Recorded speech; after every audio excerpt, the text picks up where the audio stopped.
छोटी उम्र के अरबपति बिलियनियर आपको मिलवाने जा रहे हैं। I think first decacorn of our country, $10 billion से ज़्यादा का वैल्यूएशन रहा। OYO rooms founder and CEO mister Ritesh Agarwal, आपकी इच्छा थी, बहुत समय से मिलने की इच्छा थी। अभी आज पूछेंगे बहुत सारे प्रश्न। 10 लाख से ज़्यादा रूम्स हो गए, फुटप्रिंट्स 80 से ज़्यादा देशों में, लगभग 100 देशों के नज़दीक पहुंच चुके हैं। आपको जान के अच्छा लगेगा, 6000 करोड़ का टॉप लाइन रहा है, 450 सिटीज़ केवल इंडिया के अंदर रही हैं।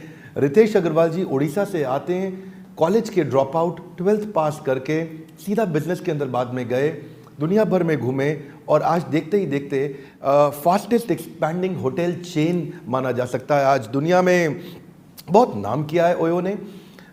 स्वागत है आपका रितेश जी। बहुत बहुत धन्यवाद Bindra ji, thank you so much for having me. आपके लिसनर्स हमारे देश के बहुत ही प्रगतिशील यंग एंटरप्रेन्योर्स हैं, मुझे उनसे बात करने में बहुत खुशी हो रही है आज। बहुत बहुत धन्यवाद मुझे यहाँ पे बुलाने के लिए। थैंक यू रितेश भाई आने के लिए। My first question is, Covid का समय चल रहा है, इंडस्ट्री इस समय डाउनटाउन पे दिख रही है, खासतौर से आपकी इंडस्ट्री, और आप इतना ज़्यादा एक्सपैंड कर चुके थे और इस समय आपके होटल्स की ऑक्यूपेंसी भी कम होगी, रूम्स में ज़्यादा लोग नहीं आ रहे हैं और इंडिया में बहुत ज़्यादा बढ़ा है। कैसा दिख रहा है फ्यूचर आपको? बिल्कुल, सबसे पहले तो कोविड जो है सारी इंडस्ट्रीज़ के लिए बहुत मुश्किल का वक्त लेकर के आई है, पर ख़ास तौर से हॉस्पिटैलिटी इंडस्ट्री। अगर मैं सोचूं तो मुझे लगता है कि शायद एविएशन और मूवी थिएटर्स ही वो बिजनेसेस हैं जो कि हमारे बिजनेस से भी ज़्यादा इम्पैक्टेड है। मेरा मानना है 3 इंपॉर्टेंट चीज़ें। सबसे पहले तो आज इंडस्ट्री में जो मुश्किल आई है ये कुछ समय और तक रहेगी, और जिस तरीके से हॉस्पिटैलिटी पहले देखी जाती थी वो आगे चल करके बहुत तेज़ी से बदल जाएगी। जो मेरा दूसरा मानना है कि कंज्यूमर की प्रेफरेंसेस बहुत तेज़ी से चेंज हो रहे हैं। हम लोग बहुत समय से कंज्यूमर्स की सर्वे करते आए कि आपको क्या पसंद है, क्या नापसंद है, एट्सेट्रा। पहले शायद health and safety 5th 6th point में आता था। आज मैं आपको कह रहा हूँ कि दुनिया भर में हेल्थ एंड सेफ्टी हर जगह में या तो नंबर 1 पे है, और कहीं पे किसी देश में अगर कुछ कल्चरल रिक्वायरमेंट है तो नंबर 2 में है। तो sanitisation and quality of service एक बहुत क्रिटिकल रिक्वायरमेंट है जिसके ऊपर हम भी बहुत काम कर रहे हैं और सारी इंडस्ट्री भी बहुत काम कर रही है। और जो मेरा तीसरा मानना है इज़ दैट इस समय में हर इंडस्ट्री के लीडर को टेक्नोलॉजी को अपनी बिजनेस के अंदर में इंप्लीमेंट करना ही पड़ेगा। आपने देखा हो, कई बार आप होटल जाएंगे तो आप देखेंगे 10 लोग 15 लोग हर लॉबी में आपको नज़र आते होंगे, और कई बार आपने सोची भी होगी कि क्या इतने लोगों की एफिशिएंसी की रिक्वायरमेंट्स है क्या।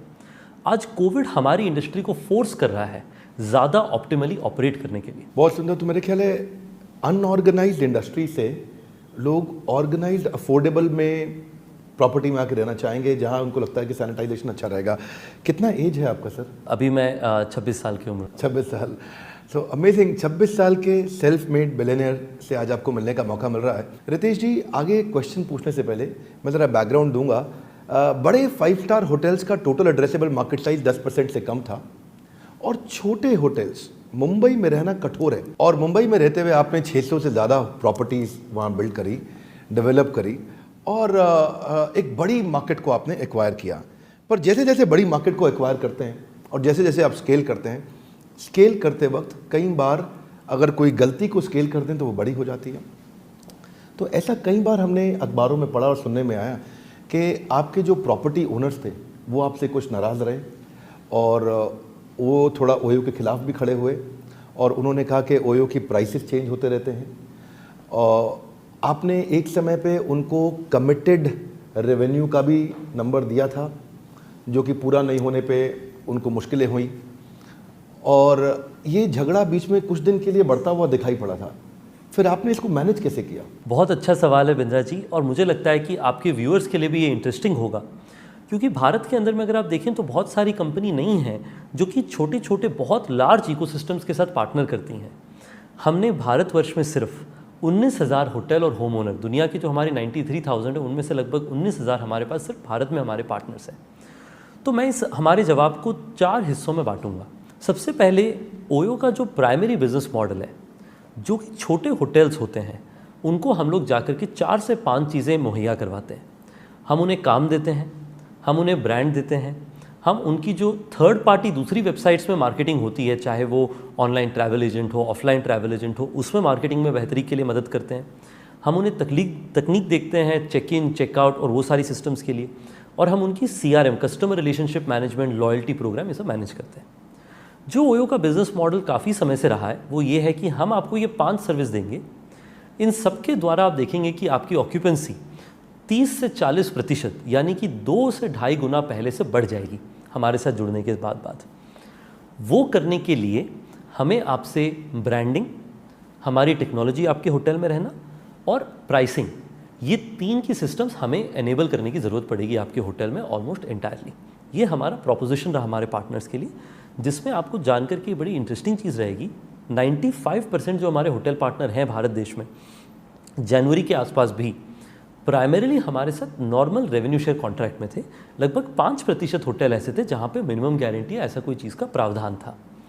मैं इस बारे में भी वापस आऊँगा। तो मतलब वो 5% ही नाराज थे, लेकिन आवाज़ बड़ी हो गई। तो नाराज़गी जो है 95% के 5% में था और 5% के 5% में था, तो टोटल 5% में था, पर नाराज़गी दोनों तरफ थी और मैं दोनों के बारे में बात करूँगा। यानी कि 5% के 5% में नाराज़गी थी और 95% के भी 5% में नाराज़गी थी। सो आई थिंक आपका, क्योंकि वॉल्यूम बहुत बड़ा हो गया है और नंबर इतना बड़ा हो गया, रेवेन्यू आपने इतना बड़ा कर लिया, स्केल इतना बड़ा कर लिया कि थोड़ी सी नाराज़गी बड़ी होकर दिखने लग जाती है। बिल्कुल, क्योंकि आप देखिए भारत में हमारे पास में 20,000 पार्टनर्स हैं।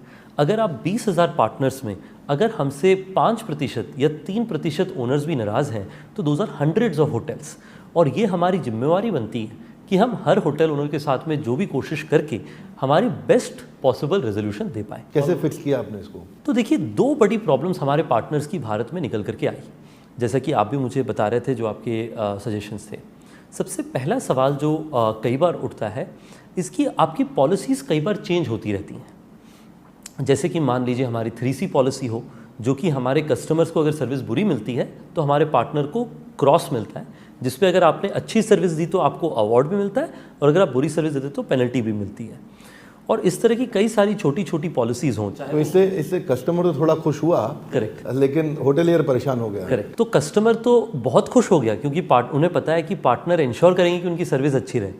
बट पार्टनर के लिए ज़्यादा मुश्किल ये नहीं थी कि उन्हें कस्टमर को सर्विस अच्छे देने की ज़रूरत है।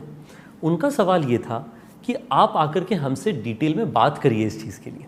देखिए, आपको समझना पड़ेगा कि भारत में इस तरह की जो बड़ी इकोसिस्टम्स हैं, वो ई-कॉमर्स कंपनीज़ में हैं या ऑनलाइन राइड हेलिंग कंपनीज़ में हैं।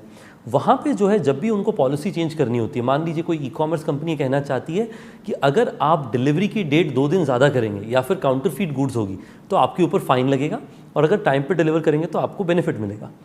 यही चीज़ मेरे पार्टनर्स के लिए अक्रॉस इकोसिस्टम मेरी communication bye means of electronic means did not fully work. उसमें हमने ये सीखा कि मेरे एक छोटे परसेंटेज ऑफ पार्टनर है, चाहे वो स्मॉल परसेंटेज ऑफ पार्टनर, चाहे 10% हो, 15% पार्टनर हो, जो चाहते हैं कि हम उनसे जाकर के बात करें इस बारे में।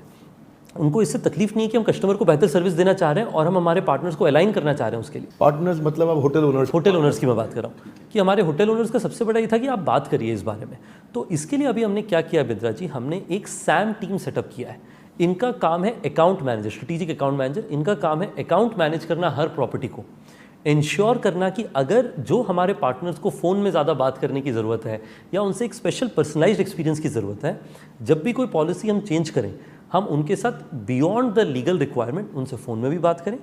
और उसके साथ साथ पहले हम ये कहते थे कि अगर ये पॉलिसी चेंज हो रही है, आपको अगर ये पॉलिसी नहीं पसंद है, हमारे और पार्टनर के पास में, दोनों के पास में 30 दिन का नोटिस पीरियड रहता था कि हम दोनों नोटिस दे करके साथ में डिसॉल्व कर सकते हैं कॉन्ट्रैक्ट को। हमारे पार्टनर्स ने कहा कि रितेश जी 30 दिन बहुत कम है, हमें जो है कम से कम 2 महीना का या 3 महीने का वक्त लगेगा ये सोचने के लिए, क्योंकि बड़ा डिसीजन है मेरे बिजनेस के लिए।